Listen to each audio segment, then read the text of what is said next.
ಕಷ್ಟ ಆಗುತ್ತೆ ಅವ್ರಿಗೆ. ಇಲ್ಲಿ ಬಂದಿರತಕ್ಕಂಥ ಎಲ್ಲ ಮಾಧ್ಯಮ ಮಿತ್ರರು, ನಮ್ಮ ಅಣ್ಣ ನಾಗೇಶ್ ಅಣ್ಣವರಾಗಲಿ, ನಮ್ಮ ಮುಖ್ಯಂದ್ರ ಅವರಾಗಲಿ, ಮನೋವರಾಗಲಿ, ಆ್ಯಂಡ್ ನಮ್ಮ ಶ್ರುತಿ ಅಮ್ಮ ಅವರ ತಾಯಿ, ಇಬ್ಬರು ತಾಯಂದರು, ಇಬ್ಬರು ನಿಮ್ಮ ಆಶೀರ್ವಾದ ಹಾಗೂ ಎಲ್ಲ ಮಾಧ್ಯಮ ಮಿತ್ರರ ಆಶೀರ್ವಾದ. ಆ್ಯಂಡ್ ನನಗೆ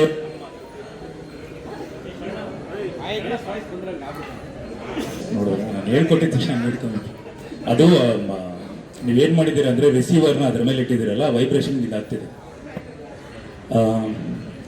ಶ್ರುತಿ ಅಮ್ಮ ನನಗೆ ಅಮ್ಮ ಅಂತಲೇ ಕರಿತಿರ್ತೀನಿ, ಯಾಕಂದರೆ ಮಾದೇವ ಟೈಮಲ್ಲಿ ನನಗೆ ರಾಖಿ ಕಟ್ಟಿ ನನಗೆ ಅಂದರೆ ಒಬ್ಬ ಅಕ್ಕನೂ ತಾಯಿ ಸ್ಥಾನನೇ.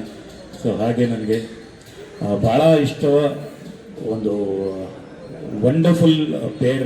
ಆ್ಯಕ್ಚುಲಿ ಒಂದು ಕೆಮಿಸ್ಟ್ರಿ, ಆನ್ ಸ್ಕ್ರೀನ್ ಕೆಮಿಸ್ಟ್ರಿ ಹೇಗಿತ್ತು ಅಂದರೆ, ಮಾದೇವ ಮಾಡಬೇಕಾದ್ರೆ ಭಾಳ ಚೆನ್ನಾಗಿ, ಅಂದರೆ ನಾನು ಸೈಲೆಂಟ್, ಮಾದೇವ ಸೈಲೆಂಟ್ ಆಗಿದ್ದಾಗಲ್ಲ ಶ್ರುತಿಯಮ್ಮ ವೈಲೆಂಟ್ ಆಗೋರು, ನಾನು ವೈಲೆಂಟ್ ಆಗೋದಲ್ಲ ಆದಾಗಲ್ಲ ಅವ್ರು ಸೈಲೆಂಟ್ ಆಗೋರು. ಆ ಒಂದು ಕೆಮಿಸ್ಟ್ರಿ ಯಾವತ್ತೂ ತುಂಬ ಚೆನ್ನಾಗಿ ವರ್ಕೌಟ್ ಆಗುತ್ತೆ. ಸೊ ಈ ಸಿನಿಮಾದಲ್ಲಿ ಡೈರೆಕ್ಟರ್ ಅವ್ರಿಗೆ ಒಳ್ಳೇದಾಗಲಿ, ರಾಜೇಶ್ ಅವ್ರಿಗೆ ಒಳ್ಳೇದಾಗಲಿ, ಸತೀಶ್ ಅವ್ರಿಗೂ ಒಳ್ಳೇದಾಗಲಿ, ನಿರ್ಮಾಪಕರಿಗೆ ಒಳ್ಳೇದಾಗಲಿ. ಹಾಗೆ ನಾವು ಕಳ್ಕೊಂಡಿದ್ದಂಥ ನಮ್ಮ ಚಿರಂಜೀವಿ ಸರ್ಜಾ ಅವರ ಹೆಸರಲ್ಲೇ ಇನ್ನೊಬ್ಬರು ಚಿರಂಜೀವಿ ಅಂತ ಬಂದಿದ್ದಾರೆ. ಸೊ ಇಂಡಸ್ಟ್ರಿಗೆ ಒಳ್ಳೇದಾಗಲಿ, ಅವರಿಂದ ಸಾಕಷ್ಟು ಒಳ್ಳೊಳ್ಳೆ ಸಿನಿಮಾಗಳು ಬರಲಿ, ಹಾಗೆ ಹಾಕಿರುವಂಥ ಬಂಡವಾಳ ದುಪ್ಪಟ್ಟ ಆಗಲಿ ಅಂತ ನಿಮ್ಗೆ ಕೇಳ್ತಾ. ಆ್ಯಂಡ್ ಹಿಮಾ ಅವರು ನಮ್ಮ ಮಾದೇವಲ್ಲಿ ಸೋನಾಲ್ ಅವ್ರ ಜೊತೆ ಒಂದು ಒಳ್ಳೆ ಕಾಂಬಿನೇಷನ್, ನಿಮ್ಮ ಒಂದು ಸಪೋರ್ಟು ಭಾಳ ಚೆನ್ನಾಗಿತ್ತು. ಮಾದೇವದಲ್ಲಿ ಚೆನ್ನಾಗಿ ಆ್ಯಕ್ಟ್ ಮಾಡಿದ್ರು. ನಾನು ಆ್ಯಕ್ಚುಲಿ ಬಂದು ಇಲ್ಲಿಗೆ ಬರೋಕ್ಕೆ ಕಾರಣ, ಒಂದು ಶ್ರುತಿಯಮ್ಮ ಅವರ 175ನೇ ಸಿನಿಮಾ ಅಂದಾಗ ಫೀಲಿಂಗ್ ವೆರಿ ಪ್ರೌಡ್. ಯಾಕಂದರೆ ಅದು ಅಷ್ಟು ಈಸಿ ಅಲ್ಲ, 175ನೇ ಸಿನಿಮಾ ಮಾಡೋದು ಅಷ್ಟು ಈಸಿ ಅಲ್ಲ. ಹೌದು ಬಿಕಾಸ್ ಯಾಕಂದರೆ ನಮ್ಮ ತಂದೆಯವರು 450ಕ್ಕೂ ಹೆಚ್ಚು ಸಿನಿಮಾಗಳು, ಅದಾದಮೇಲೆ 150 ಸಿನಿಮಾ ಕನ್ನಡದಲ್ಲೇ ಮಾಡಿದಾಗ ಅವರು ಕೂತ್ಕೊಂಡು, ಅವರ ಕೊನೆ ದಿನಗಳಲ್ಲಿ ಕೂತ್ಕೊಂಡು ಟಿ ವಿಯಲ್ಲಿ ನೋಡಿದಾಗ ಯಾವ ಸಿನಿಮಾ ಯಾವ ಚಾನಲ್ ಹಾಕಿದ್ರು ಅವ್ರು ಕಾಣಿಸ್ಕೊಳ್ಳೋರು. ಸೊ ಅದು ನನ್ನ ಭಾಳ ನೆನೆಸ್ಕೊಳ್ಳೋರು. ಸೊ ಆ ಒಂದು ಹಾದಿಯಲ್ಲಿ ಅಮ್ಮ ಬಂದು 175ನೇ ಸಿನಿಮಾ ಮಾಡೋದು ಅಷ್ಟು ಈಸಿ ಅಲ್ಲ. ಯಾಕಂದರೆ ಇದು ನನ್ನ ಬಲರಾಮ ಬಂದು ನನ್ನ 25ನೇ ಸಿನಿಮಾ ಆಗುತ್ತೆ. But into how many times ನೀವು ಮಾಡಿದ್ದೀರಾ, ಬಟ್ ಕಂಪೇರ್ ಮಾಡ್ತಿಲ್ಲ. ಇವ್ರು ನೋ ಕಂಪ್ಯಾರಿಸನ್. ಇವ್ರಿಗೆ ರಿಪ್ಲೇಸ್ಮೆಂಟೇ ಇಲ್ಲ. ಯಾಕಂದರೆ ಮಾಲಾಶ್ರೀ ಮ್ಯಾಮ್ ಅವರು ಕನಸಿನ ರಾಣಿ ಆದರೆ, ಇವರು ಅಭಿನಯ ಸರಸ್ವತಿ. ಇವತ್ತು ಹೌದು, ಅಭಿನಯ ಸರಸ್ವತಿ ಅವರು ಟೈಟಲ್ ಈಗ ಇವರು ಶಿಫ್ಟ್ ಆಗ್ತಿದೆ, ಪಂಡರಿಬಾಯಿ ಥರ ಅಂತ ಇವ್ರು ಹೇಳ್ತಿದ್ದಾರೆ, ನಮ್ಮ ನಾಗೇಶ್ ಅಣ್ಣ ಅವ್ರು ಹೇಳ್ತಿದ್ದಾರೆ. ಹೌದು, ಒಳ್ಳೇದಾಗಲಿ ಎಲ್ರಿಗೂ, ಈ ಟೀಮ್ಗೆ ಒಳ್ಳೇದಾಗಲಿ. ಆ್ಯಂಡ್ ಇನ್ನೊಬ್ಬರು ಮೇನ್ ರೀಸನ್ನು ನಮ್ಮ ಅಭಯ್ ಪುನೀತ್.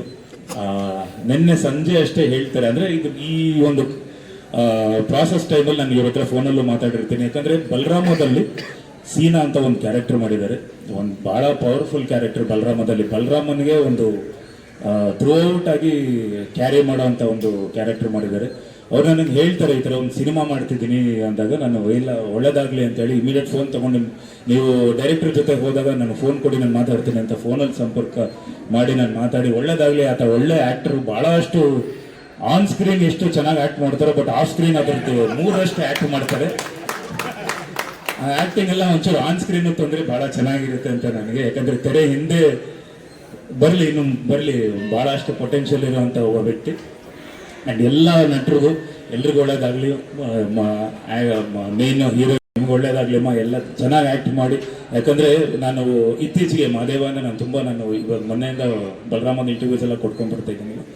ಸೊ ನಾನು ಹೇಳೋದೇನು ಅಂದರೆ, ಎಷ್ಟಾಗುತ್ತೋ ಸಾಧ್ಯ ಆದಷ್ಟು ಎಫರ್ಟ್ ಹಾಕ್ಬಿಡಿ. ಮೆಥಡ್ ಆ್ಯಕ್ಟರ್ ಆಗಿ, ಯಾವುದು ಫೋನ್ಗಳನ್ನ ಇಟ್ಕೋಬೇಡಿ ಜೊತೆಲಿ.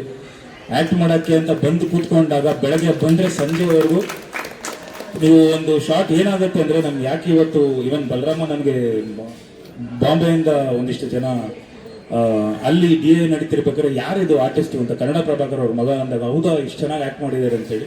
ಸೊ ಮಾದೇವದಲ್ಲೂ ಅದೇ ಆಗಿತ್ತು. ನಾನು ಯಾವತ್ತು ಪರಕಾಯ ಪ್ರವೇಶ ಮಾಡೋದನ್ನ ಅವತ್ತೇ ನನಗೆ ಇವತ್ತು EJT-ನಲ್ಲಿ ಬೆಸ್ಟ್ ಆ್ಯಕ್ಟರ್ ಸಿಕ್ತು, ಚಿತ್ತಾರ ಅಲ್ಲಿ ಬೆಸ್ಟ್ ಆ್ಯಕ್ಟರ್ ಕ್ರಿಟಿಕ್ಸ್ ಸಿಕ್ತು, ಒಂದಿಷ್ಟು ಅವಾರ್ಡ್ಗಳು ಸಿಗ್ತಿದೆ. ನನಗೆ ಎಲ್ಲ ಆ್ಯಕ್ಟರ್ಗಳ ಹತ್ರ ಹೇಳೋದು, ಜೂನಿಯರ್ಸ್ ಅಂತಲ್ಲ, ಎಲ್ಲ ಹೊಸಬ್ರ ಹತ್ರ ಕೇಳ್ಕೊಳ್ಳೋದೇನು ಅಂದರೆ, ದಯವಿಟ್ಟು ಫೋನ್ಗಳನ್ನ ಆಚೆ ಇಟ್ಬಿಡಿ. ಅವತ್ತು ಒಳ್ಳೊಳ್ಳೆ ಸಿನಿಮಾಗಳು ಬರ್ತಿತ್ತು. ಯಾಕಂದರೆ ಯಾವ ಡಿಸ್ಟರ್ಬೆನ್ಸ್ಗಳು ಇರ್ತಿರ್ಲಿಲ್ಲ. ಎಲ್ಲ ಏನು ಮಾಡ್ತಿದ್ದಾರೆ ಅಂದರೆ ಇವತ್ತು ಒಂದು ಫೋನ್ ಎತ್ಕೊಂತಾರೆ, ಬನ್ನಿ ಸರ್ ಒಂದು ನಿಮಿಷ ಅಂತಬಿಟ್ಟು ಡೈಲಾಗ್ ಏನು ಓಕೆ ಆ್ಯಕ್ಟ್ ಮಾಡ್ಬಿಟ್ಟು ಇಮಿಡಿಯೇಟ್ ಫೋನ್ ಹೋಗ್ತಿದ್ದೀರಾ. ಸೊ ಅದು ಭಾಳ ಡೈವರ್ಟ್ ಆಗುತ್ತೆ. ಸೊ ದಯವಿಟ್ಟು ಅದನ್ನು ನಿನ್ನೆ ನಾನು ಚೈತನ್ಯ ಸರ್ ಇದನ್ನು ತುಂಬ ಮಾತಾಡಿದ್ದೀವಿ. ನೆಕ್ಸ್ಟ್ ಟೈಮ್ ಅಂತ, ಯಾಕಂದರೆ ರಾಬರ್ಟಲ್ಲಿ ಅದನ್ನೇ ಮಾಡಿದ್ವಿ ನಾವು, ಮಾದೇವಲ್ಲೂ ನಾನು ಮಾಡೋದು ಅದನ್ನು ಎಷ್ಟು ನೀವು ವರ್ಲ್ಡ್ಲಿ ನೀವು ಒಂದು ಕೆಲಸಕ್ಕೆ ಅಂತ ಬರ್ತೀರಾ, ಕೆಲಸಕ್ಕೆ ಅಂತ ಬಂದಾಗ ಮೇಕಪ್ ಆದಮೇಲೆ ಸಾಧ್ಯ ಆದಷ್ಟು ಕ್ಯಾರವಾನ್ನ ಬಿಟ್ಬಿಟ್ಟು ಸೆಟ್ಟಲ್ಲೇ ಇರಿ, ಸೆಟ್ಟಲ್ಲಿ ರಿಹರ್ಸ್ ಮಾಡಿ ಎಲ್ಲ ಆರ್ಟಿಸ್ಟ್ಗಳ ಜೊತೆ ಬೆರೀರಿ, ಕೂತ್ಕೊಳ್ಳಿ, ಮಾತಾಡಿ. ಆದಷ್ಟು ಸಿನಿಮಾ ಕಟ್ ಆಮೇಲೆ ಕ್ಯಾಮ್ರಾ ಕಟ್ ಅಂದ ಮೇಲೆ 1000 ಇರುತ್ತೆ ಮಾತುಗಳು. ಆ ಸಿನಿಮಾ ಬಿಟ್ಟು ಬೇರೆ ಏನೂ ಮಾತಾಡಬೇಡಿ. ಸಿನಿಮಾದಲ್ಲೇ ಇದ್ದಾಗ ನಿಮ್ಮ ಕಂಫರ್ಟ್ ಝೋನ್ ಬೆಳೆಯುತ್ತೆ. ನಾನು ಇದೊಂದು ಒಬ್ಬ ಸೀನಿಯರ್ ಅಂತ ನಾನು ಹೇಳ್ತಿದ್ದೀನಿ. ಸೊ ಅದನ್ನು ನೀವು ತಗೊಳ್ಳಿ ಆ್ಯಂಡ್ ಆ್ಯಕ್ಟ್ ಮಾಡಿ. ಸಿನಿಮಾ ಬಿಟ್ಟು 6 ಗಂಟೆ ಮೇಲೆ ನಿಮ್ಗೆ ಯಾರೂ ಕೇಳೋರು ಇರಲ್ಲ. ಸೊ ಚೆನ್ನಾಗಿ ಆ್ಯಕ್ಟ್ ಮಾಡಿ, ಬೆಸ್ಟ್ ಕೊಟ್ಬಿಡಿ. ಯಾಕಂದರೆ ಹಿಸ್ಟ್ರಿಯಲ್ಲಿ ಹೋಗುತ್ತೆ ಒಂದೊಂದು ಸಿನಿಮಾ. ನಿಮ್ಮ ಬೆಸ್ಟ್ ಎಷ್ಟು ಕೊಡ್ತೀರೋ ನಾಳೆ ದಿನ ಅದು ನೀವು ಎಷ್ಟು ಇಂಟ್ರೆಸ್ಟ್ ಕೊಟ್ಟು ಕೆಲಸ ಮಾಡ್ತೀರೋ ಅಷ್ಟೇ ಇಂಟ್ರೆಸ್ಟ್ ಕೊಟ್ಟು ಜನ ನೋಡ್ತಾರೆ. ನಾವೇ ಇಂಟ್ರೆಸ್ಟ್ ಇಲ್ಲದೆ ಸಿನಿಮಾ ಮಾಡಿಬಿಟ್ಟು ಜನ ಬಂದು ನೀವು ಇಂಟ್ರೆಸ್ಟ್ ಆಗಿ ನೋಡಿ ಅಂದರೆ ಯಾರೂ ನೋಡಲ್ಲ. ಒಂದು ಸಿನಿಮಾ ಗೆಲ್ಲಬೇಕು ಅಂದರೆ, ಆ ಸಿನಿಮಾ ಪ್ರಚಾರ ಆಗಬೇಕು ಅಂದರೆ ಸಿನಿಮಾನೇ ಪ್ರಚಾರ ಮಾಡ್ಕೊಳ್ಳುತ್ತೆ. ಯಾಕಂದರೆ ಆ ಸಿನಿಮಾ ಅಷ್ಟು ಚೆನ್ನಾಗಿದ್ರೆ ಜನರನ್ನ ಒಳಗಡೆ ಕರ್ಕೊಂಡ್ಬರುತ್ತೆ. ಅದು ಈಗ ಸಿನಿಮಾ ಕೆಲಸ ಮಾಡಲಿ. ಆ್ಯಂಡ್ ಮದರ್ ಆ ಟೈಟಲ್ ನನಗೆ ತುಂಬ ಇಷ್ಟ. ನನಗೆ ನನ್ನ ಜೀವನದಲ್ಲಿ ನನಗೆ ಭಾಳ ಇಷ್ಟವಾದ ವ್ಯಕ್ತಿ ಅಂದರೆ ನನ್ನ ತಾಯಿ. ಆ ತಾಯಿ ಸ್ಥಾನ ತುಂಬಿರೋದು ನನ್ನ ಹೆಂಡತಿ ನಿಶಾ ಅವರು. ಸೊ ಅವರು ಯಾವಾಗಲೂ ನನ್ನ ಅಮ್ಮ ಅಂತಲೇ ಕರಿತೀನಿ ಅವ್ರನ್ನ. ಯಾಕಂದರೆ ಆ ಒಂದು ಟೈಟಲ್ ನೀವು ಇಟ್ಕೊಂಡು ಬರ್ತಿದ್ದೀರ. ನಮ್ಮ ತಂದೆಗೂ ತುಂಬ ಫೇವ್ರೇಟ್ ಟೈಟಲ್ ಮದರ್ ಇಂಡಿಯಾ ಅಂತ. ಅದರಲ್ಲಿ ಅರ್ಧ ನೀವು ಟೈಟಲ್ ಇಟ್ಕೊಂಡಿದ್ದೀರ.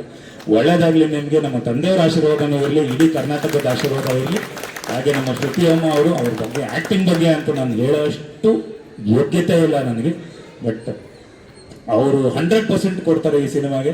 ನಿಮ್ಮೆಲ್ರಿಗೂ ಹಾಕಿರೋ ಬಂಡವಾಳ ಎಲ್ಲ ವಾಪಸ್ ಬರಲಿ. ಎಲ್ಲ ಮಾಧ್ಯಮ ಮಿತ್ರರು ಖಂಡಿತ ಒಂದು ಒಳ್ಳೆ ಸಿನಿಮಾಗೆ ಸಪೋರ್ಟ್ ಮಾಡ್ತಾರೆ ಅಂತ ನನಗೆ ಗೊತ್ತು. ಆ್ಯಂಡ್ ಕನ್ನಡದ ಜನತೆ ಮೊನ್ನೆನೂ ಅದನ್ನೇ ಚೈತನ್ಯ ಸರ್ ಅದನ್ನೇ ಮಾತಾಡ್ತಿದ್ರು. ಯಾಕಂದರೆ ಕನ್ನಡ ಪ್ರೇಕ್ಷಕರು ಭಾಳ ಕ್ರಿಟಿಕ್ಸ್, ಒಂದು ಸಿನಿಮಾ ಚೆನ್ನಾಗಿಲ್ಲ ಅಂದರೆ ಗೆಲ್ಸೋದೇ ಇಲ್ಲ. ಯಾಕಂದರೆ ಅವರು ಕನ್ನಡ, ತಮಿಳು, ತೆಲುಗು, ಹಿಂದಿ, ಮಲಯಾಳಂ ಎಲ್ಲ ಸಿನಿಮಾಗಳನ್ನ ನೋಡ್ಕೊಂಡು ಕನ್ನಡನ ಕಂಪೇರ್ ಮಾಡ್ತಾರೆ. ಸೊ ನಿಮ್ಮ ಸಿನಿಮಾ ಚೆನ್ನಾಗಿದೆ, ಗೆದ್ದಿದೆ ಅಂದರೆ ಖಂಡಿತ ಆ ಸಿನಿಮಾ ನಿಜವಾಗ್ಲೂ ಚೆನ್ನಾಗಿರುತ್ತೆ ಅನ್ನೋದು. ಸೊ ಖಂಡಿತ ಒಂದು ಒಳ್ಳೆ ಸಿನಿಮಾ ಮಾಡಿ, ಆದಷ್ಟು ಪ್ರಯತ್ನ ಪಟ್ಟು. ಪ್ರೊಡ್ಯೂಸರ್ ನಿರ್ಮಾಪಕರುಗಳು ಈ ಟೈಮಲ್ಲಿ ಬರೋದೇ ಕಷ್ಟ. ಒಂದು ಒಳ್ಳೆ ಸಿನಿಮಾ ಮಾಡಿಬಿಡಿ. ಸಾಧ್ಯ ಆದಷ್ಟು 2 ಶೆಡ್ಯೂಲ್ 3 ಶೆಡ್ಯೂಲಲ್ಲಿ ಮುಗಿಸ್ಬಿಡಿ. ಹೇಳ್ತೀನಿ, ಗ್ಯಾಪ್ ಬಿಟ್ಟಷ್ಟು ತುಂಬ್ತಾನೇ ಇರ್ತಾರೆ. ಓಕೆ, ಒಳ್ಳೇದಾಗಲಿ, ಎಲ್ರಿಗೂ ಒಳ್ಳೇದಾಗಲಿ, ಇಡೀ ತಂಡಕ್ಕೆ ಒಳ್ಳೇದಾಗಲಿ ಅಂತ ಕೇಳ್ಕೊಂತ ಜೈ ಕರ್ನಾಟಕ. ಧನ್ಯವಾದಗಳು. ಎಲ್ರಿಗೂ ನಮಸ್ಕಾರ. ಮೊದಲು ಈ ಒಂದು ಮುಹೂರ್ತದ ಸಮಾರಂಭಕ್ಕೆ ಬಂದಿರುವಂಥ ವಿನೋದ್ಗೆ ನಾನು ಥ್ಯಾಂಕ್ಸ್ ಹೇಳ್ತೀನಿ. ಯಾಕಂದರೆ ತುಂಬ ಶಾರ್ಟ್ ಪೀರಿಯಡಲ್ಲಿ ಕರೆದ್ರು ಅಂತಲೂ ನನಗೆ ಗೊತ್ತು. ಎಷ್ಟು ಲೇಟಾಗಿ ಕರೆದ್ರು ಅನ್ನೋದಲ್ಲ, ಯಾರು ಕರೆದ್ರು ಅನ್ನೋ ಕಾರಣಕ್ಕೋಸ್ಕರ ನೀವು ಇಲ್ಲಿದ್ದೀರಾ. ನಿಮಗೆ ಮೊದಲು ತುಂಬ ಥ್ಯಾಂಕ್ಸ್ ಹೇಳ್ತೀನಿ ವಿನೋದ್. ಹಾಗೆ ನಾಗತಿಹಳ್ಳಿ ಚಂದ್ರಶೇಖರ್ ಸರ್ ಕೂಡ ಬಂದು ಇವತ್ತು ಕ್ಲಾಪ್ ಮಾಡಿದ್ದಾರೆ. ಅವ್ರಿಗೂ ಕೂಡ ನಾನು ಪ್ರೀತಿಯಿಂದ ಧನ್ಯವಾದಗಳನ್ನು ತಿಳಿಸ್ತೀನಿ. ಪ್ರತಿಯೊಂದು ಸಿನಿಮಾ ಮುಹೂರ್ತದಕ್ಕಿಂತ ಒಂದು ಸ್ವಲ್ಪ ವಿಶೇಷ ನನಗೆ ಈ ಸಿನಿಮಾ. ನನ್ನ 175ನೇ ಸಿನಿಮಾ ಅನ್ನೋ ಕಾರಣಕ್ಕೆ ನನಗೆ ಹೇಗೆ ಶುರು ಮಾಡಬೇಕು ಅಂತ ಗೊತ್ತಾಗ್ತಾ ಇಲ್ಲ. ಮೊದಲಿಗೆ ನನ್ನನ್ನು ಈ ಚಿತ್ರರಂಗಕ್ಕೆ ಕರ್ಕೊಂಡು ಬಂದಂಥ ಡಾಕ್ಟರ್ ರಾಜ್ಕುಮಾರ್ ಅಪ್ಪಾಜಿ ಅವರಿಗೆ ಮೊದಲು ನಾನು ಥ್ಯಾಂಕ್ಸನ್ನು ಹೇಳ್ತೀನಿ. ಅದಾದಮೇಲೆ ನನ್ನನ್ನು ನಾಯಕಿಯಾಗಿ ಪರಿಚಯ ಮಾಡಿದ್ದು ಶ್ರೀನಿವಾಸ್ ಮೂರ್ತಿ ಅಂಕಲ್, ನಂಬಿದರೆ ನಂಬಿ ಬಿಟ್ಟರೆ ಬಿಡಿ ಈ ಸಿನಿಮಾದಲ್ಲಿ. ಅದಾದಮೇಲೆ ನನಗೊಂದು ಹೆಸರನ್ನು ಕೊಟ್ಟು ಇಷ್ಟು ವರ್ಷಗಳ ಕಾಲ ನಾನು ಇಂಡಸ್ಟ್ರಿಯಲ್ಲಿ ಉಳಿತಾ ಇದ್ದೀನಿ ಅಂದರೆ ಅದು ಒಂದೇ ಒಂದು ಕಾರಣ, ಅದು ದ್ವಾರಕೀಶ್ ಅಣ್ಣ ಮಾಡಿದಂಥ ಶ್ರುತಿ ಸಿನಿಮಾ. ಅವ್ರನ್ನೂ ಕೂಡ ನಾನು ಜ್ಞಾಪಿಸ್ಕೊಳ್ತಾ, ಇನ್ನು ನನ್ನ ತಂದೆ ತಾಯಿ ನನಗೆ ಈ ಚಿತ್ರರಂಗಕ್ಕೆ ಕರ್ಕೊಂಡು ಬರೋದಕ್ಕೆ ಅವ್ರು ಪಟ್ಟಂಥ ಶ್ರಮ ತ್ಯಾಗ ಎಲ್ಲ ನನಗೆ ಗೊತ್ತಿದೆ. ಅವರು ಈ ಒಂದು ಮುಹೂರ್ತದಲ್ಲಿ ಇದ್ದಿದ್ದು ನನಗೆ ತುಂಬಾ ಖುಷಿ ಇದೆ ಅಮ್ಮ. ಡೈರೆಕ್ಟರ್ ಸರ್ ಹಾಗೂ ಈ ಟೀಮ್ ಮದರ್, ನನಗೆ ಇವರು ಬಂದು ಕತೆ ಹೇಳುವಾಗ ಬೇರೆ ಎಲ್ಲ ಕತೆಗಳನ್ನೂ ಕೇಳುವಾಗ ನನಗೆ ಸ್ವಲ್ಪ ಇಂಟ್ರೆಸ್ಟಿಂಗ್ ಅನ್ನಿಸ್ತು ಈ ಸಿನಿಮಾ. ನನಗೆ ಸಿನಿಮಾ ಕತೆ ಕಾಂಟೆಂಟ್ಗಿಂತ ಅವರಿಗಿರುವಂಥ ಶ್ರದ್ಧೆ, ಸಿನಿಮಾದಲ್ಲಿ ಏನಾದರೂ ಒಂದು ಹೊಸತನ ಮಾಡಬೇಕು ಅನ್ನುವಂಥ ಒಂದು ತುಡಿತ ನನಗೆ ಇಷ್ಟ ಆಯಿತು. ಡೈರೆಕ್ಟರ್ ಸರ್ ಆವಾಗಲೇ ಹೇಳ್ತಾಯಿದ್ರು, 175ನೇ ಸಿನಿಮಾ ನನಗೆ ಕೊಟ್ಟಿದ್ದೀರಾ, ಆ ಹೆಸರಿಗೇನು ಚ್ಯುತಿ ಬಾರದೇ ಇರೋ ಹಾಗೆ ನೋಡ್ಕೊಳ್ತೀನಿ ಮೇಡಮ್, ನಂಬಿಕೆ ಇಡಿ ಅಂತ. ಸರ್, ನೀವು ನನ್ನ 150ನೇ ಸಿನಿಮಾಗಂತಲ್ಲ ಸರ್, 1 ರೂಪಾಯಿನೋ 100 ರೂಪಾಯಿನೋ ದುಡ್ಡು ಹಾಕಿರ್ತಾರಲ್ಲ ನಿರ್ಮಾಪಕರು, ಅವ್ರ ಗೌರವ ಉಳಿಸೋಂಥ ಸಿನಿಮಾ ಮಾಡಿ ಸರ್ ಅಷ್ಟೇ. ನಮಗೆ ಅನ್ನ ಹಾಕೋರು ಅನ್ನ ಎಲ್ಲೋ ಸಿಗ್ತಾನೆ ಇರುತ್ತೆ ಇಂಡಸ್ಟ್ರಿಯಲ್ಲಿ. ಬಂದು 35 ವರ್ಷ ಆಯಿತು, ಇನ್ನೂ ಕೆಲಸ ಮಾಡ್ತಾನೆ ಇದ್ದೀನಿ ಅಂದರೆ ಯಾರೋ ನಿರ್ಮಾಪಕರು ನಮಗೆ ಊಟ ಹಾಕ್ತಾರೆ. ಆದರೆ ಆ ಒಬ್ಬ ನಿರ್ಮಾಪಕರು ಈ ಒಂದು ಸಿನಿಮಾಯಿಂದ ಮನೆಗೆ ವಾಪಸ್ ಹೋಗ್ಬಿಡಬಾರ್ದು. ಅವರು ಇನ್ನೂ ಒಂದಿಷ್ಟು ಒಂದು 10-20 ಸಿನಿಮಾಗಳು ಮಾಡಬೇಕು. ಆ ಥರದ್ದು ಒಂದು ಸಿನಿಮಾ ಮಾಡಿ, ಆ ಜವಾಬ್ದಾರಿ ನಿಮ್ಮ ಹೆಗಲ ಮೇಲಿದೆ. ನಮ್ಮ ಎಲ್ಲರ ಆ್ಯಕ್ಟಿಂಗ್ ಈ ಸಿನಿಮಾದಲ್ಲಿ ಏನೋ ನಾನು ಸೂಪರಾಗಿ ಆ್ಯಕ್ಟ್ ಮಾಡ್ತಾ ಇದ್ದೀನಿ, ಏನೋ ಹೊಸದಾಗಿ ಕಾಣ್ತಾ ಇದ್ದೀನಿ ಅಂತಂದರೆ ಅದು ನನ್ನ ಪ್ರಯತ್ನ ಅಲ್ಲ, ಅದು ಅವರ ಕಲ್ಪನೆ. ಒಬ್ಬ ಡೈರೆಕ್ಟರ್ ಒಂದು ಶಾರ್ಟ್ನ ಕಟ್ ಅಂತ ಹೇಳೋದೆ ನಾವು ಆ್ಯಕ್ಟಿಂಗ್ ಅವ್ರ ಕಲ್ಪನೆಗೆ, ನಾವು ಅವ್ರ ನಿರೀಕ್ಷೆಗೆ ನಾವು ನಿಲ್ಕಿದ್ದೀವಿ ಅಂತ. ಅವ್ರು ಕಟ್ ಹೇಳಲಿಲ್ಲ ಒನ್ ಮೋರ್ ಅಂದರೆ ಅವ್ರು ಕೇಳೋಷ್ಟು ನಾವು ಆ್ಯಕ್ಟ್ ಮಾಡಬೇಕಾಗಿರೋದು ನಮ್ಮ ಜವಾಬ್ದಾರಿ. ಹಾಗಾಗಿ ನಾನೊಬ್ಬ ಒಳ್ಳೆಯ ಕಲಾವಿದೆ ಅಥವಾ ಒಳ್ಳೆ ಆ್ಯಕ್ಟಿಂಗ್ ಮಾಡಿದ್ದೀನಿ ಅಂದರೆ ಅದನ್ನು ನಿರ್ಧಾರ ಮಾಡೋದೇ ಒಬ್ಬ ನಿರ್ದೇಶಕ. ಹಾಗಾಗಿ ನಿಮ್ಮ ಜವಾಬ್ದಾರಿ ಈ ಸಿನಿಮಾದಲ್ಲಿ ತುಂಬಾ ಇದೆ ಸರ್. ನಾನು ಫಾರ್ ದ ಫಸ್ಟ್ ಟೈಮ್ ಇಷ್ಟು ಸಿನಿಮಾಗಳಲ್ಲಿ ನಾನು ಯಾವ ಸಿನಿಮಾಗೂ ಕೂಡ ವರ್ಕ್ಶಾಪ್ ಮಾಡಿ ಅಂತ ನಾನು ಕೇಳಿರಲಿಲ್ಲ, ಅಥವಾ ನನ್ನನ್ನು ಯಾರೂ ಕೇಳ್ಕೊಂಡು ಬಂದಿರಲಿಲ್ಲ. ಫಾರ್ ದ ಫಸ್ಟ್ ಟೈಮ್ ನಾನು ಡೈರೆಕ್ಟ್ರಿಗೆ ಹೇಳಿದೆ, ಸರ್ ನೀವು ಶೂಟಿಂಗ್ ಹೋಗೋಕ್ಕೆ ಮುಂಚೆ ಈ ಒಂದು ಸಿನಿಮಾಗೆ ವರ್ಕ್ಶಾಪ್ ಮಾಡಲೇಬೇಕು ನೀವು, ಯಾಕಂದರೆ ಸಾಕಷ್ಟು ಹೊಸ ಕಲಾವಿದರಿದ್ದಾರೆ, ಹೊಸ ಪಾತ್ರಗಳು ಕೊಡ್ತಾ ಇದ್ದೀರಾ. ಒಬ್ಬ ನಿರ್ಮಾಪಕನಿಗೆ ನಾವು ಎಷ್ಟು ಸಾಧ್ಯವೋ ಅಷ್ಟು ಹಾರ್ಡ್ ವರ್ಕ್ನ ನಾವು ಶೂಟಿಂಗ್ ಹೋಗೋಕ್ಕೆ ಮುಂಚೆ ಮಾಡೋಣ ಅಂತ ಕೇಳಿದ್ದೀನಿ. ಎಷ್ಟು ಸರಿ ನಾನು ಅವರು ಒಟ್ಟಿಗೆ ಕೂತ್ಕೊಂಡು ಸ್ಕ್ರಿಪ್ಟನ್ನು ಓದಿದ್ದೀವೋ ನಮಗೆ ಗೊತ್ತಿಲ್ಲ. ನಿಮ್ಮೆಲ್ಲರ ಡೈರೆಕ್ಟ್ರು ಒಂದು ಒಳ್ಳೆ ಸಿನಿಮಾ ಮಾಡಬೇಕು ಅನ್ನುವಂಥ ಒಂದು ತುಡಿತದಲ್ಲಿದ್ದಾರೆ. ನಾನು ಅವರಿಗೆ ಭರವಸೆ ಕೊಡೋದಿಷ್ಟೇ, ಇದುವರೆಗೂ ಕನ್ನಡ ಚಿತ್ರರಂಗದಲ್ಲಿ ಒಳ್ಳೆ ಸಿನಿಮಾ ಸೋತಿರುವಂಥ ಇತಿಹಾಸ ತುಂಬ ಕಡಿಮೆ ಇದೆ ಸರ್. ನೀವು ಒಳ್ಳೆ ಸಿನಿಮಾ ಮಾಡಿದ್ರೆ ಖಂಡಿತವಾಗ್ಲೂ ಜನ ಬರ್ತಾರೆ, ಆಮೇಲೆ ಅದು ತಾನಾಗೇ ಪ್ರಚಾರ ಮಾಡ್ಕೊಂಡು ಬಿಡುತ್ತೆ ಒಂದು ಸಿನಿಮಾ. ನೀವು ಒಂದು ಸಿನಿಮಾನ 2 ಗಂಟೆನೂ ತೋರಿಸ್ಬೇಕಾಗಿಲ್ಲ, ಒಂದು ಟೀಸರಲ್ಲಿ ಗೊತ್ತಾಗುತ್ತೆ ಸರ್ ಒಂದು ಸಿನಿಮಾ ಎಷ್ಟು ಚೆನ್ನಾಗಿದೆ ಚೆನ್ನಾಗಿಲ್ಲ, ಅಥವಾ ಜನ ನಮ್ಮ ಥಿಯೇಟ್ರಿಗೆ ಬರ್ತಾರಾ ಇಲ್ವಾ ಅನ್ನೋದು ಅಲ್ಲೇ ಗೊತ್ತಾಗ್ಬಿಡುತ್ತೆ. So it's hour hard work ಅನ್ನೋದನ್ನು ಮಾತ್ರ ನಾನು ನಂಬ್ಕೊಂಡಿದ್ದೀನಿ. ಅದ್ರ ಮೇಲೆ ಒಳ್ಳೆ ಸಮಯ ಸಿಕ್ಕೋದು, ಒಳ್ಳೆ ಥಿಯೇಟ್ರ್ ಸಿಕ್ಕೋದು, ಆ ಕ್ಯಾರೆಕ್ಟರ್ ತಕ್ಕಂತೆ ಕಲಾವಿದರು ಸಿಗೋದು, ಅದೆಲ್ಲ ಒಂಥರ ಅದೃಷ್ಟ ಥರ. ಅದು ನೀವು ಒಳ್ಳೆ ಕಲಾವಿದರ ತಂಡನ ಆರಿಸ್ಕೊಂಡಿದ್ದೀರಾ, ಒಳ್ಳೆ ನಿರ್ಮಾಪಕರು. ಪಾಪ ಇದುವರೆಗೂ ನಾವು ಒಂದು ಫೋಟೋ ಶೂಟ್ ಮಾಡಿದ್ದೀವಿ, ಅವ್ರನ್ನ ನಾವು ನೋಡಲೇ ಇಲ್ಲ. ಅಂದರೆ ಅಷ್ಟು ನಂಬಿಕೆ ಇದೆ ಅವರಿಗೆ ಡೈರೆಕ್ಟರ್ ಮೇಲೆ. ಅದನ್ನು ಇಡೀ ತಂಡ ಉಳಿಸ್ಕೊಳ್ಳುವಂಥ ಜವಾಬ್ದಾರಿ ಇದೆ ಅಂತ ನಾನು ಹೇಳ್ತೀನಿ. ಆಗ ಹೇಳ್ತಾ ಈ ಒಂದು ಸಿನಿಮಾಗೆ ನಿಮ್ಮೆಲ್ಲರ ಸಪೋರ್ಟ್ ಇರಲಿ. 175ನೇ ಸಿನಿಮಾ ಅಂತ ಎಷ್ಟು ಪ್ರೀತಿಯಿಂದ ಎಲ್ಲರೂ ನನ್ನನ್ನು ಹರಿಸ್ತಾ ಇದ್ದೀರಿ, ಇದಕ್ಕೆ ನಾನು ತುಂಬಾ ಋಣಿಯಾಗಿದ್ದೀನಿ. ಖುಷಿಯಾಗುತ್ತೆ. ಎಲ್ಲರ ಮನೆ ಮಗಳು ಅನ್ನೋದಕ್ಕಿಂತ ಹೆಚ್ಚಾಗಿ ನಾನು ಇಂಡಸ್ಟ್ರಿಯಲ್ಲೇ ಬೆಳೆದಿದ್ದು, ನಾನು ಮನೆಯಲ್ಲಿ ನನ್ನ ಅಣ್ಣ ನನ್ನ ತಂಗಿ ಹೇಗೆ ಬೆಳೆದ್ರು ಅನ್ನೋದೇ ನಾನು ನೋಡಲಿಲ್ಲ. ಅಷ್ಟು ನಾನು ಸಿನಿಮಾಗಳಲ್ಲಿ ನಾನು ತೊಡಗಿಸ್ಕೊಂಡಿದ್ದೆ. ನನ್ನ ಎಷ್ಟು ಬ್ಯುಸಿಯಾಗಿ ನಾನು ಕೆಲಸ ಮಾಡಿದೆ. ಇಂಡಸ್ಟ್ರಿಗೆ ಬಂದಾಗಲಿಲ್ಲ ಅಂದರೆ 1 ವರ್ಷ ನಂದು 13 ಸಿನಿಮಾ ರಿಲೀಸ್ ಆಗಿತ್ತು. ಅಂದರೆ ನಾನು ಇಂಡಸ್ಟ್ರಿಗೆ ಎಷ್ಟು ಬ್ಯುಸಿಯಾಗಿದ್ದೆ ಅಂತ ನಿಮಗೆ ಅರ್ಥ ಆಗ್ಬೋದು. ಮನೆ ಮಗಳಲ್ಲ, ನಾನು ಇಂಡಸ್ಟ್ರಿ ಮಗಳು. ನಾನು ಬೆಳೆದಿದ್ದೆ ಇಲ್ಲಿ ನಾಗೇಶ್ ಅವ್ರು ಕೂತಿದ್ದಾರೆ, ನಾನು ತುಂಬ ಚಿಕ್ಕ ಹುಡುಗಿಯನ್ನು ನೋಡ್ಕೊಂಡು ಬಂದಿರೋರು. ಆ ಥರ ತುಂಬ ಹಿರಿಯರಿದ್ದಾರೆ. ನನಗೆ ಇನ್ನೂ ಕೂಡ ನನ್ನ ಮೊದಲನೇ ಸಿನಿಮಾ ಅನ್ನುವಷ್ಟು ನನಗೆ ಭಯ ಇದೆ. ನಾನು ಫಸ್ಟ್ ಫ್ರೇಮಲ್ಲಿ ನಾನು ಹೇಗೆ ಆ್ಯಕ್ಟ್ ಮಾಡ್ತೀನೋ ಅಂತ ನನಗೆ ಗೊತ್ತಿಲ್ಲ. ಅದಕ್ಕೋಸ್ಕರನೇ ಡೈರೆಕ್ಟರ್ ಸರ್ ಕೇಳಿದೆ, ಸರ್ ಪ್ಲೀಸ್ ನನಗೆ ವರ್ಕ್ಶಾಪ್ ಮಾಡಿ ಇದಕ್ಕೆ ಅಂತ. ಯಾಕೆಂದರೆ ಪ್ರತಿಯೊಂದು ಸಿನಿಮಾದಿಂದ ಸಿನಿಮಾಗೆ ಏನಾದರೂ ಕಲಿಬೇಕು ಅನ್ನುವಂಥ ಆಸೆ ತುಡಿತ ನನ್ನಲ್ಲಿದೆ. ಹಾಗಾಗಿ ವರ್ಕ್ಶಾಪ್ ಮಾಡಿ ಸರ್, ಒಬ್ಬ ಒಳ್ಳೆಯ ಆ್ಯಕ್ಟಿಂಗ್ ಹೇಳ್ಕೊಡುವಂಥ ಒಬ್ಬ ಒಳ್ಳೆ ಮಾಸ್ಟರ್ನ ಕೂಡ ಕರೆಸ್ಕೊಂಡು ಬನ್ನಿ, ಒಂದೊಂದು ಕ್ಯಾರೆಕ್ಟರ್ಗೆ ಒಂದೊಂದು ಮ್ಯಾನರಿಸಮ್ ಇಡಿ ಅಂತೆಲ್ಲ ಕೇಳಿದ್ದೀನಿ. ನನ್ನ ಕೈಲಾದಂಥ ನನ್ನ ಪ್ರಯತ್ನ ಒಬ್ಬ ಕಲಾವಿದೆಯಾಗಿ ಅವ್ರು ಕೊಡುವಂಥ ಒಂದೊಂದು ರೂಪಾಯಿಗಾಗಿರಲಿ ಅಥವಾ ನನಗೆ ಸಿಕ್ಕಾಗಿರುವಂಥ ಒಂದು ಪಾತ್ರಕ್ಕೆ ನಾನು ನ್ಯಾಯ ಒದಗಿಸ್ಬೇಕು ಅನ್ನುವಂಥ ಎಲ್ಲ ಪ್ರಯತ್ನ ನನ್ನ ಕಡೆಯಿಂದ ಆಗ್ತಾಯಿದೆ. ಚಿತ್ರತಂಡದಿಂದ ನಿರ್ದೇಶಕರಿಂದ ಕೂಡ ನಾನು ಅದನ್ನೇ ಬಯಸ್ತೀನಿ ಸರ್. ನೀವು ಎಷ್ಟು ದಿನ ಅಂದ್ಕೊಳ್ತೀರೋ ಅಷ್ಟು ದಿನದಲ್ಲೇ ಸಿನಿಮಾ ಮುಗಿಸಿ. ಅದಕ್ಕೆ ನಮ್ಮೆಲ್ಲ ಕಲಾವಿದರ ಸಹಕಾರ ಇದೆ. ಬೆಳಗ್ಗೆ 9ರಿಂದ ಸಾಯಂಕಾಲ 6ರವರೆಗೂ ಅವ್ರು ಏನು ಹೇಳ್ತಾರೋ ಆ ಕೆಲಸನ ಮುಗಿಸಿ ನಾವು ಹೋಗ್ತೀವಿ. ನಿರ್ಮಾಪಕರನ್ನು ಉಳಿಸ್ಕೊಳ್ಳಿ ಅಂತ ನಾನು ಹೇಳ್ತಾ, ಇಲ್ಲಿ ಬಂದಿರುವಂಥ ಪ್ರತಿಯೊಬ್ಬ ಮಾಧ್ಯಮದವ್ರಿಗೂ ನಾನು ತುಂಬ ಹೃದಯದ ಧನ್ಯವಾದಗಳನ್ನ ತಿಳಿಸ್ತೀನಿ. 175ನೇ ಸಿನಿಮಾ ಅನ್ನೋದು ವಿಶೇಷ ಅಲ್ಲ, ಇಷ್ಟು ವರ್ಷ ಆದರೂ ನನಗೆ ಒಳ್ಳೊಳ್ಳೆ ಸಿನಿಮಾಗಳು ಸಿಗ್ತಿದೆ ಅನ್ನೋದು ಮಾತ್ರ ನನಗೆ ವಿಶೇಷ ಅಂತ ನನಗೆ ಅನಿಸುತ್ತೆ. ಆ ಕಲಾ ಸರಸ್ವತಿಯ ಸೇವೆ ಮಾಡುವಂಥ ಅವಕಾಶ ಮತ್ತಷ್ಟು ಸಿಗ್ತಾ ಇರಲಿ ನನಗೆ ಅಂತ ಕೇಳ್ತಾ, ಈ ಒಂದು ಪಾತ್ರ ನನಗೆ ತುಂಬಾ ಹೆಮ್ಮೆ ಇದೆ. ತುಂಬ ವಿಶೇಷವಾದಂಥ ಒಂದು ಪಾತ್ರ ಆಗಿ ಅವರು ಇದನ್ನು ಹೆಣ್ಕೊಂಡಿದ್ದಾರೆ. ಇಲ್ಲಿ ನೋಡ್ತಾ ಇರೋ ಅಷ್ಟು ಸಾಫ್ಟಾಗಿ ಸಿನಿಮಾ ಇರೋದಿಲ್ಲ. ಸಿನಿಮಾ ಕಥೆನೇ ಬೇರೆ ಇದೆ ಒಳಗಡೆ. ಪ್ರತಿ ಒಂದು 15 ನಿಮಿಷಕ್ಕೊಂದು ಹೊಸ ಹೊಸ ಟ್ವಿಸ್ಟ್ಗಳನ್ನು ಇವರು ಸಿನಿಮಾದಲ್ಲಿ ಇಟ್ಕೊಂಡಿದ್ದಾರೆ. ಕ್ಲೈಮ್ಯಾಕ್ಸ್ ಹತ್ತಿರ ಬರೋ ಅಷ್ಟರಲ್ಲಿ ಸಿನಿಮಾ ಆಗಲೇ ಒಂದು ಸಾಕಷ್ಟು ತಿರುವುಗಳನ್ನು ತಗೊಂಡಿರುತ್ತೆ. ಕ್ಲೈಮ್ಯಾಕ್ಸ್ ಬಹುಶಃ ಯಾರೂ ಆಗದೇ ಇರುವಂಥ ಒಂದು ಟರ್ನಿಂಗ್ ಪಾಯಿಂಟ್ ಆಗಿ ಒಂದು ಈ ಸಿನಿಮಾ ತೊಗೊಂಡಿದ್ದಾರೆ. ಹಳ್ಳಿ ಹೆಣ್ಣುಮಕ್ಕಳು ಹೀಗೆ ಕೂಡ ಬಿಹೇವ್ ಮಾಡೋಕ್ಕೆ ಸಾಧ್ಯವಾ ಅಂತ ಅನ್ನುವಂತಹ ಒಂದು ಕಥೆಯನ್ನು ಅವ್ರು ಬರ್ಕೊಂಡಿದ್ದಾರೆ. ತೆರೆಯ ಮೇಲೆ ಅಚ್ಚುಕಟ್ಟಾಗಿ ತೊಗೊಂಡು ಬರ್ತಾರೆ ಅನ್ನುವಂಥ ನನ್ನ ನಂಬಿಕೆ ಇದೆ. ಮತ್ತೊಮ್ಮೆ ಎಲ್ಲರಿಗೂ ಥ್ಯಾಂಕ್ಸ್ ಹೇಳ್ತೀನಿ. ಇಡೀ ಟೀಮ್ಗೆ ಬೆಸ್ಟ್ ವಿಶಸ್. ಎಲ್ಲರೂ ಒಂದು ತಂಡವಾಗಿ, cameraman, music director, thank you so much. ನಿಮ್ಮ ಕೆಲಸ ನೋಡಿದ್ದೀನಿ cameraman sir, fight master sir. ನನಗೇನಿಲ್ಲ ಬಿಡಿ, ಫೈಟ್ ಏನಿರಲ್ಲ.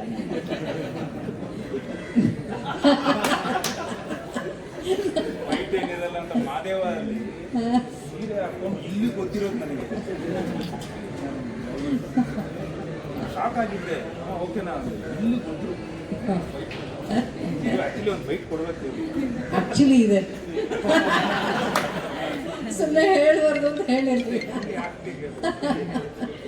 ಸೊ ತಂಡವಾಗಿ ಎಲ್ಲರೂ ಕೆಲಸ ಯಾರ್ದು ಈ ಸಿನಿಮಾ ಅನ್ನೋದು ಇಂಡಿವಿಜುವಲ್ ಆಗಿ ಯಾರೋ ಒಬ್ರದ್ದು ಸ್ಕೋರ್ ಆಗೋದಿಲ್ಲ.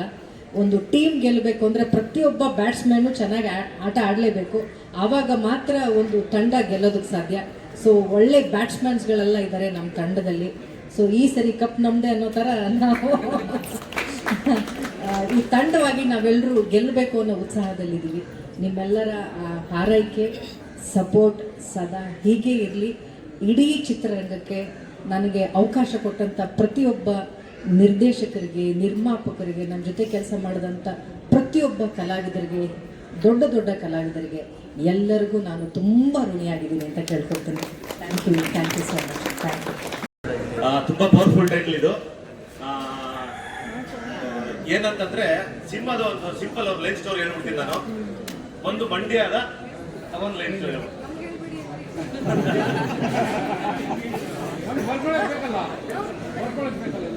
ಒಂದು ಮಂಡ್ಯದ 55 ವರ್ಷ 60 ವರ್ಷದ ಅನಕ್ಷರಸ್ಥ ಮಹಿಳೆ ತನ್ನ ಸಂಸಾರ ಕಾಪಾಡೋದಕ್ಕಾಗಿ ಹೋರಾಟ ಮಾಡೋ ಕಥೆನೇ ಮೊದಲು sir. Complete Mandya back drop ಅಲ್ಲಿ ನಡೆಯುತ್ತೆ.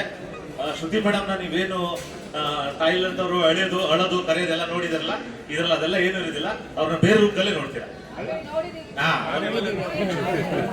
ಇನ್ನೊಂದು ರೂಪಾಯಿ ಇಲ್ಲ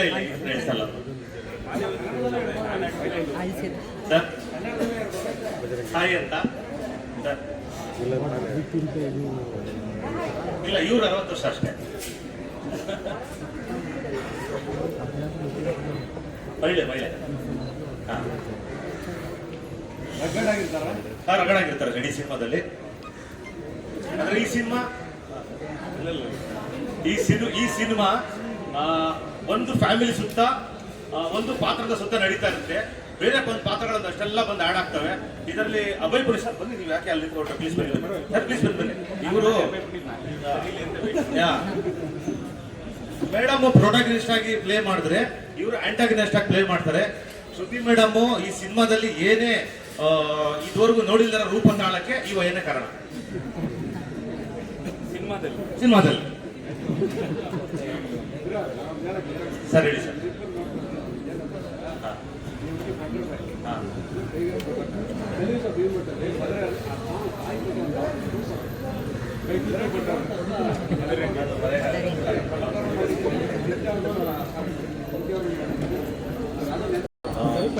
ಮೇಡಮ್ ಎಂತೆಂತ ದೊಡ್ಡ ದೊಡ್ಡ ನಟರ ಜೊತೆ ಆಕ್ಟ್ ಮಾಡಿದ್ದಾರೆ. ಅವರ 175ನೇ ಸಿನಿಮಾನ ನಾವು ಕತೆ ಹೇಳಿದಾಗ ಕತೆ ಒಪ್ಕೊಂಡ್ರು. ನಾನು ಸುಮ್ಮನೆ ಹಂಗೆ ಕೇಳಿದೆ, ಮೇಡಮ್ ಇದು ನಿಮ್ದು ಎಷ್ಟೇ ಸಿನಿಮಾ ಆಗ್ಬೋದು ಅಂತ ಕೇಳಿದೆ. ಅವ್ರ ಹತ್ರ ಒಂದು ಡೈರಿ ಇದೆ, ಅದಕ್ಕೊಂದು ಸೀಕ್ರೆಟ್ ಲಾಕ್ ಇದೆ, ಅದು ಮಾತ್ರ ಓಪನ್ ಮಾಡಿ ಅವರು ಅದನ್ನ ಓಪನ್ ಮಾಡಿ, ಡೈರೆಕ್ಟ್ರೆ ನಂದು ಇದು 175ನೇ ಸಿನಿಮಾ ಆಗ್ತಾರೆ ಅಂತಂದ್ರು. ನನಗೆ ಭಯ ಸ್ಟಾರ್ಟ್ ಆಯ್ತು ಆಗ್ಲಿದ್ದಾನೆ. 175ನೇ cinema Vishnu sir, Ambareesh sir, Tiger Prabhakar sir, Kamal Haasan sir ಜೊತೆ ದೊಡ್ಡ ದೊಡ್ಡ ನಾಯಕರ ಜೊತೆ ಮಾಡಿರೋ ನಟಿ ನನಗೆ ಅದು ಕಥೆನ ಒಪ್ಪಿ ಕೊಡ್ತಾ ಇದ್ದಾರೆ ಅಂದ್ರೆ ಒಂದ್ ಕಡೆ ತುಂಬಾ ಭಯ ಇದೆ. ಮೇಡಮ್ 175 ಸಿನಿಮಾ, ನಿಮ್ಮ ಹೆಸರು ಮತ್ತೆ 175 ನಂಬರು, ಅದಕ್ಕೆ ಯಾವುದು ಮೋಸ ಆಗದಂಗೆ ನಾವು ಡೈರೆಕ್ಷನ್ ಮಾಡ್ತೀವಿ ಅಂತ ನೀವು ನಮ್ಗೆ ಆಶೀರ್ವಾದ ಮಾಡಬೇಕು. ಸರಿ, ಈಗ ಚಿರಂಜೀವಿ ಅವ್ರ ಬೈಕ್ ನಮ್ಮ ಮಾಧ್ಯಮದ ಎಲ್ಲ ಸ್ನೇಹಿತರಿಗೂ ಮಿತ್ರರಿಗೂ ನನ್ನ ಅನಂತ ವಂದನೆಗಳನ್ನು ತಿಳಿಸೋಕ್ಕೆ ಇಷ್ಟಪಡ್ತೀನಿ. ಆತ್ಮೀಯರೇ, ಇದು ಶಾಂತು ಯೂನಿವರ್ಸಲ್ ಪಿಕ್ಚರ್ಸ್ ಅಂತೇಳಿ ಮೈಸೂರಿನಲ್ಲಿ ನಾವು ಪ್ರಾರಂಭ ಮಾಡಿದ್ದೀವಿ ಈ ವರ್ಷದಲ್ಲಿ. ಅದರಲ್ಲಿ ಪ್ರೊಡಕ್ಷನ್ ನಮ್ಮ 1 ಅಂತೇಳಿ ನಾವು ಸಂಜೆ 4 ಗಂಟೆಗೆ ಅದನ್ನು ಟೈಟಲ್ ಲಾಂಚ್ ಇಟ್ಕೊಂಡಿದ್ದೀವಿ. ಇದು ಬೆಳಿಗ್ಗೆ ಮದರ್ ಅಂತೇಳಿ 2ನೇ ಸಿನಿಮಾನ ಇವತ್ತು ನಿಮ್ಮ ಮುಂದೆ ತರ್ತಾ ಇದ್ದೀವಿ. ನಿಮ್ಮೆಲ್ಲರ ಸಹಕಾರದಿಂದ ನಮಗೆ ಎಲ್ಲ ಸ್ನೇಹಿತರಿಗೆ ಮತ್ತು ನಮ್ಮ ಸುದ್ದಿ ಮೇಡಮ್ಗೆ ಎಲ್ಲರಿಗೂ ನನ್ನ ಅಭಿನಂದನೆ ತಿಳಿಸೋಕ್ಕೆ ಇಷ್ಟಪಡ್ತೀನಿ. ತಮ್ಮೆಲ್ಲರ ಸಹಕಾರ ಹೀಗೆ ಇರಲಿ ಅಂತಲೂ ಕೂಡ ಕೇಳ್ಕೊತಾ ಇದ್ದೀನಿ. ಧನ್ಯವಾದಗಳು. ನಮಸ್ಕಾರ.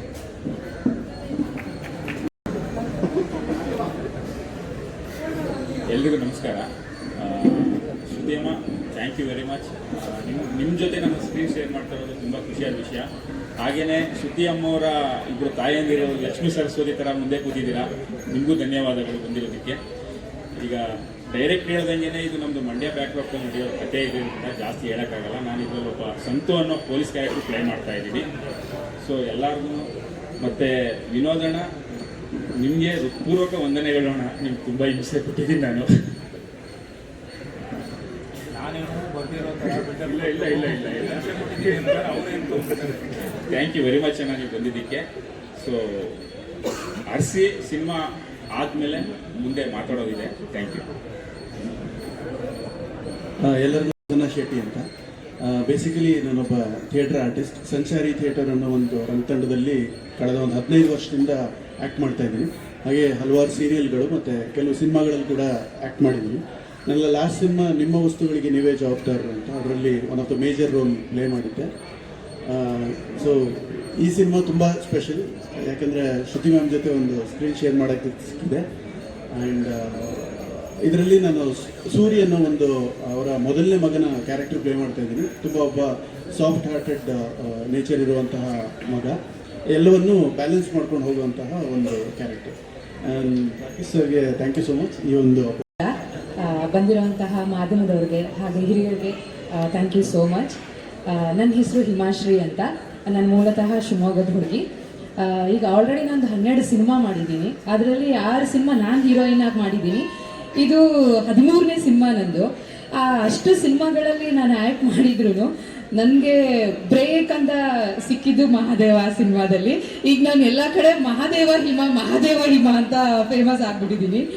ಸೊ ಅದ್ರಲ್ಲಿ ನಾನು ಆ್ಯಕ್ಟ್ ಮಾಡುವಾಗ ಶ್ರುತಿಯಮ್ಮ ಅವರು ಆ್ಯಕ್ಟ್ ಮಾಡ್ತಾ ಇದ್ರು. ಆದರೆ ನನಗೆ ಯಾವಾಗಲೂ ಅವ್ರ ಜೊತೆಗೆ ಅಂದರೆ ಸ್ಕ್ರೀನ್ ಶೇರ್ ಮಾಡೋದಕ್ಕಾಗಲಿ ಫೇಸ್ ಟು ಫೇಸ್ ಸಿಕ್ಕಿರಲಿಲ್ಲ. ನಾನು ಹೇಳ್ತಾ ಇದ್ದೆ ನವೀನ್ ಸರ್ ಹತ್ರ, ಸರ್ ನಾನು ಅವ್ರಂದ್ರೆ ನನಗೆ ತುಂಬ ಇಷ್ಟ, ಸೊ ಅವ್ರ ಜೊತೆಗೆ ಆ್ಯಕ್ಟ್ ಮಾಡಬೇಕಿತ್ತು, ಸಿಗಲಿಲ್ಲ ಅವಕಾಶ ಅಂತ. ಸಿಗತ್ತೆ ಬಿಡು ಮುಂದೆ ನೋಡುವ ಅಂತ ಹೇಳ್ತಾ ಇದ್ರು.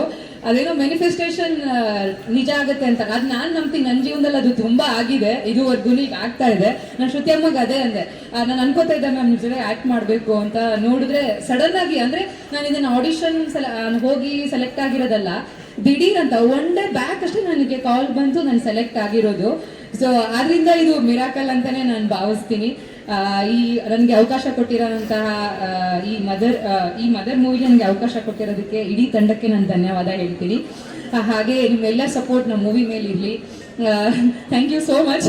ನಾನು ಕೂಡ ಇಷ್ಟು ಅಂದರೆ ನನಗೆ ಎಲ್ರಿಗೂ ಗೊತ್ತು ಮೀಡಿಯಾದವ್ರಿಗೆ ನನಗೇನು ಕಮ್ಮಿ ಮಾತಾಡಲ್ಲ ಅಂತ. ಸೊ ಆದರೆ ಇವತ್ತು ನನಗೆ ಮಾತು ಬರ್ತಾ ಇಲ್ಲ ಬಿಕಾಸ್ ಆಫ್ ಮ್ಯಾಮ್. ಹಾಗೆ ಇನ್ನೂ ನನಗೆ 2 ರೆಕ್ಕೆ ಪಕ್ಕ ಬಂದಿರೋದಂದ್ರೆ ನಮ್ಮ ವಿನೋದ್ ಸರ್ ಬಂದಿರೋದಕ್ಕೆ thank you so much sir. ನಾನು ತುಂಬ ಮಿಸ್ ಮಾಡ್ತಾ ಇದ್ದೆ ಅವರನ್ನು. ಥ್ಯಾಂಕ್ ಯು ಸರ್, ಅವ್ರನ್ನ ಕರೆಸಿದ್ದಕ್ಕೆ thank you sir. Thank you ಅಂತ. ನಾನು ಮೂಲತಃ ಶಿರ್ಸಿಯ ಹುಡುಗಿ, ರಂಗಭೂಮಿ ಕಲಾವಿದೆ. ಮೈಸೂರಿನಲ್ಲಿ ರಂಗಾಯಣ ಟ್ರಸ್ಟ್ ಮೈಸೂರು ಅಂತ ಒಂದು ತಂಡ ಇದೆ. ಅಲ್ಲಿ ಕಳೆದ ಒಂದು 5 ವರ್ಷದಿಂದ ನಾನು ರಂಗಭೂಮಿಯಲ್ಲಿ ಅಭಿನಯ ಮಾಡ್ತಾ ಬಂದಿದ್ದೇನೆ. ಈಗ ಇದು ನನ್ನ 3ನೇ ಸಿನಿಮಾ. ಹಿಂದೆ ಕೂಡ ಸರ್ ನನಗೆ ಅವರ ಸಿನಿಮಾದಲ್ಲಿ ಅವಕಾಶ ಕೊಟ್ಟಿದ್ದರು. ಮತ್ತೆ ಈ ಸಿನಿಮಾದಲ್ಲಿ ಕರೆದು ಇಲ್ಲ ಒಂದು ಪಾತ್ರ ಇದೆ, ತುಂಬ ವಿಶೇಷವಾದಂಥ ಪಾತ್ರ ಮಾಡ್ತೀಯಾ ಅಂತ ಕೇಳಿದ್ರು. ತುಂಬ ಖುಷಿ ಆಯಿತು sir. Thank you so much. ನನಗೆ ಒಂದು ತುಂಬ ಸ್ಪೆಷಲ್ ಆಗಿರುವಂಥ ಒಂದು ಕ್ಯಾರೆಕ್ಟರ್ನ ಕೊಟ್ಟಿದ್ದಕ್ಕೆ. ಆ್ಯಂಡ್ ಹಾಗೆ ರಾಕೇಶ್ ಸರ್ಗೆ ತುಂಬಾ ಥ್ಯಾಂಕ್ಸ್ ಹೇಳಬೇಕು. ಇನ್ನೊಂದು I am really nervous actually Shruti ma'am ಜೊತೆ ನನಗೆ ಸ್ಕ್ರೀನ್ ಶೇರ್ ಮಾಡುವಂಥ ಅವಕಾಶ ಸಿಕ್ಕಿದೆ. ಅವರ ಮಗಳಾಗಿ ನಾನು ಅಭಿನಯಿಸಲಿಕ್ಕೆ ನನಗೆ ಈ ಸಿನಿಮಾದಲ್ಲಿ ಅವಕಾಶ ಸಿಗ್ತಾ ಇದೆ. So thank you so much sir. Once again I am really grateful. Thank you.